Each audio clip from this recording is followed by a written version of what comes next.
So, good afternoon, ladies and gentlemen. My name is Terry Burtlow. I'm with the Ottumwa Old School Pinball and Arcade, and I'm also part of the upcoming Rising Video Game Capital of the World Museum.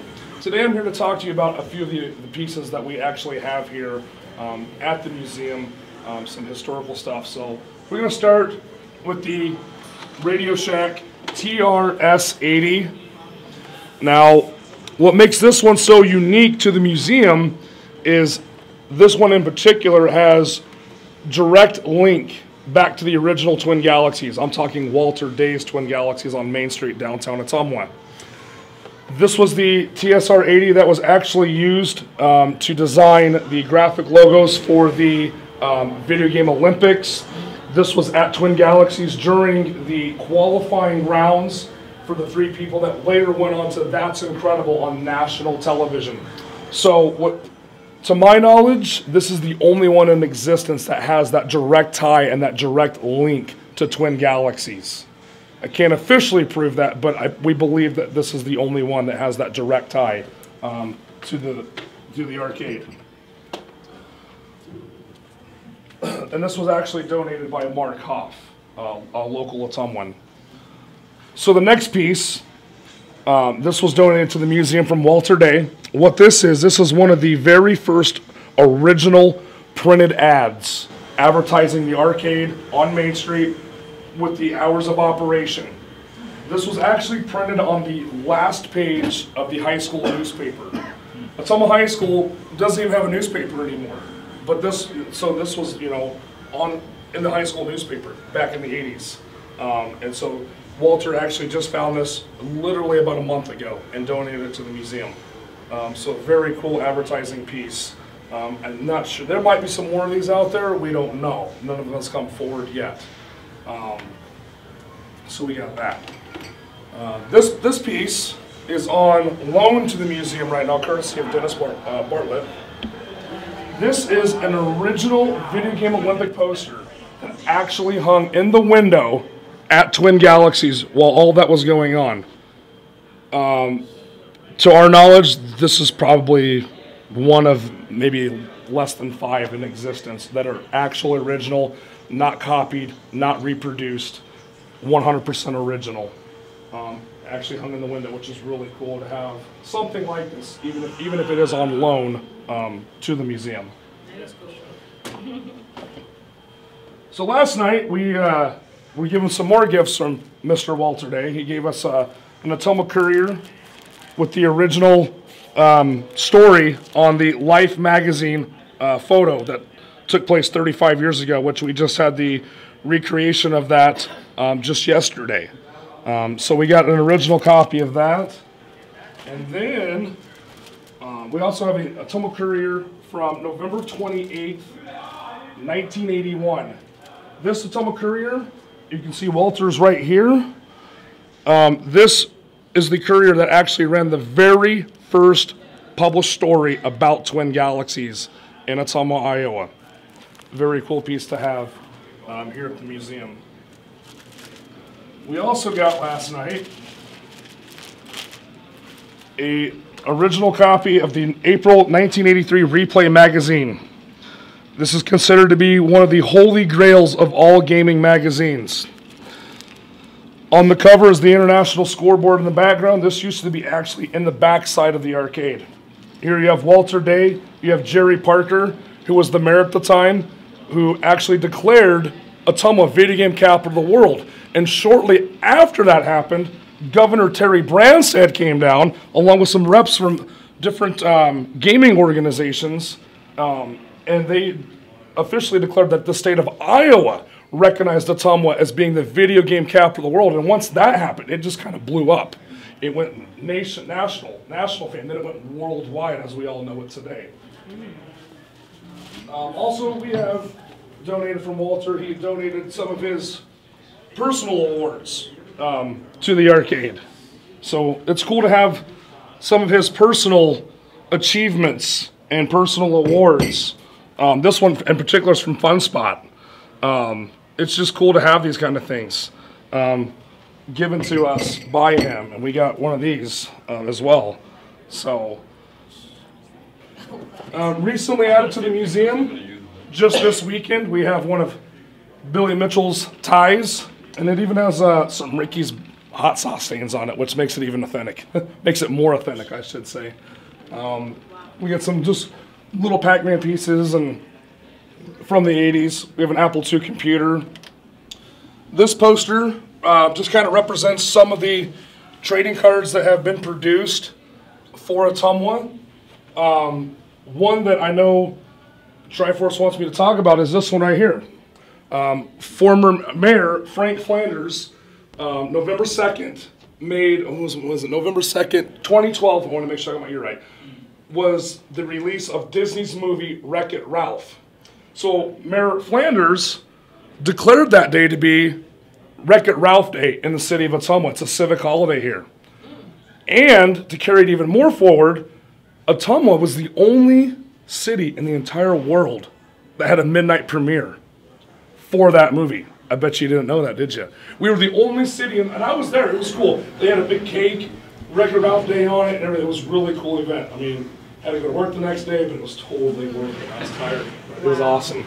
Question. Yes. Question. Answer his question first. Oh, the question about the Wreck-It Ralph, since you brought that up. Yes. The gentleman, Mr. Litwack, who was inside the movie, is it true that Disney, on their Wikipedia page, said that Mr. Litwack was inspired by Walter Correct. Day? That is 100% accurate. Mr. Litwack in the movie, the arcade owner, if you notice he's wearing striped, yeah, he is, yeah, it is based on Walter Day.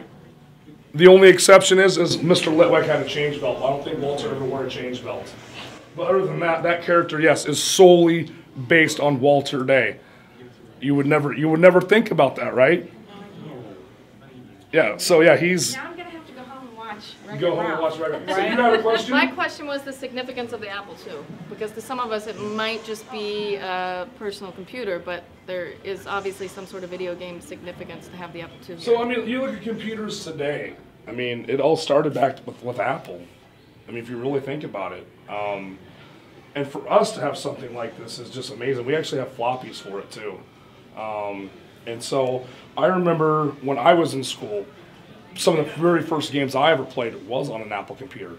Oregon Trail. Everybody remembers Oregon Trail. The very first Need for Speed. You remember that? Ooh. The brake was the space bar, and then what was it? Enter was like the gas or something. So, and just to see the evolution of computers and today's technology going forward, I mean, to have something like that for people to see and enjoy for years to come. It was the first ever color video games, yeah, if I understand it. It First time was. video games Yes. were played in Yes. Yes. Absolutely. Is that why Steve Wozniak was inducted for the Lifetime Achievement Award? That's part of it, yes. Okay. That was part of it. So anyway, this whole corner right here is on display.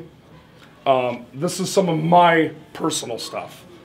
Triforce probably remember this. This is a Twin Galaxies t-shirt from 2010, which was the Big Bang. And this actually has the entire class of 2010 signed on it, as well as some other people. Right there, Triforce. That's cool. So we got that in here on display. Then we have the 30th anniversary of Joust. Lonnie McDonald came to Ottumwa and done this event here in town. Played Joust at the original Twin Galaxies. It was like the first time in I think 30 years or something that an arcade game was actually played in the original location. So this shirt was kind of to commemorate that event. And it was sponsored by Star World's Arcade out of DeKalb, Illinois. I have a question. Yes. Wow. So, I mean, I've learned a lot over this weekend, but what I'm still kind of confused is, like, what specifically happened here that made this, like, were all of these people met together, or like something was developed here? Or? So what happened was that somebody played a game for a really long time, racked up some like big ridiculous high score, right? So Walter wanted to know if it was a world record, so he called up Williams Electronics in Chicago, Illinois, asked them if it was a world record. They're like, we have no idea. So from there, Walter decided, okay, I'm going to keep track of the high scores for the entire industry. They were getting hundreds of phone calls a day you know, letters in the mail and the whole 9 yards. And then one thing just kind of led to another. The next thing you know, all the top players in the country are flocking to Ottumwa, Iowa to have their showdowns and all this. And then Jerry Parker declared Ottumwa Video Game Capital of the World. Life magazine showed up. They had the top players in the country here for that photo. I mean, it was just stepping stones. I mean, you know, it just started. Walter was the scorekeeper. He was. The original scorekeeper. He was the original scorekeeper for the entire industry. Wow. For those who don't understand, you can just call him the Elder God. So going back, so anyway, I've got a Robotron summer camp from 2012. It was the 30th anniversary celebration of Robotron. It was sponsored by Star World's Arcade in DeKalb, Illinois, and it is signed by Eugene Jarvis, who was one of the game designers for Robotron. Currently, he worked for like Williams Electronics back in the 80s. Right now, you might know him because he is the president and CEO of Raw Thrills Entertainment out of Chicago, Illinois. And I'm proud to say that I know him personally.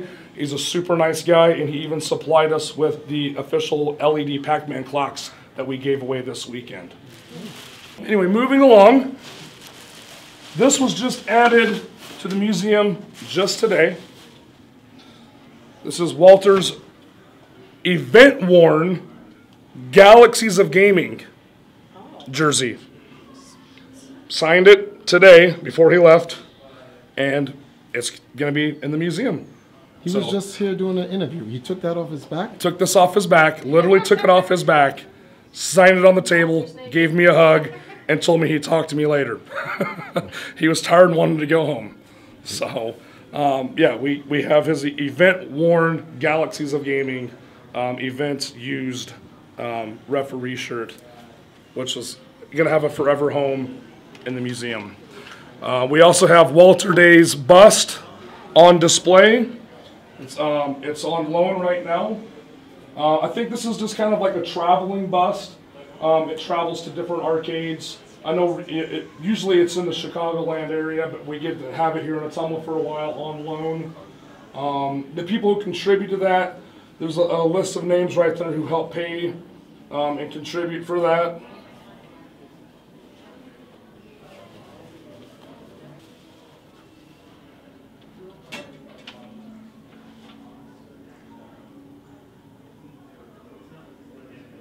You say it's normally in the Chicago area at arcades in Chicago? Yeah. So yeah, the idea is, you know, it's going to start, it's like a traveling bust. Like it was at what, level 257. It was there for a long time on display for hundreds and hundreds of people to see a day.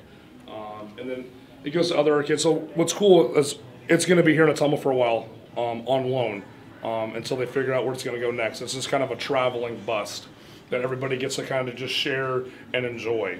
But we're very grateful to have it here for the time that we do have it. So over here we've got some really cool framed artwork and things. All it has to do with like Williams Defender and Black Knight Pinball. What's cool about these pieces is we have the letters from the people who actually donated these. So once we get a bigger space, we'll be able to display the letters that are talking about each piece and how it was donated to the museum and whatnot. Real quick, before we end this tour, we also have on display the 30th anniversary stone. 30 years of Pac-Man was back in 2010. That was part of the Big Bang 2010 celebration. That is on display at the museum. We also have a Pac-Man World 2 leather jacket on the front. It actually says Namco. That's a really cool piece to have here. So I hope you all enjoyed your time here at the museum today. And I hope you found it very educational. I mean, it's just going to get bigger from here. This is just a small sample, a small portion of what's to come for the museum. So thank you for coming. And thank you. No, thank you. Thank you, Triforce. Appreciate it. No problem. Hey guys, back in the Video Game Capital of the World Museum. I forgot to do one more thing. So hey Terry. How's it going, man? What's going on? Welcome back. On to this.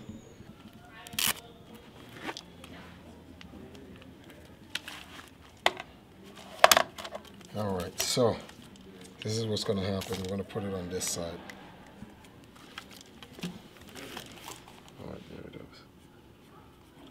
what's happening here, folks, is he's turning his Power Glove into the museum. He's officially signing it and donating it to the museum.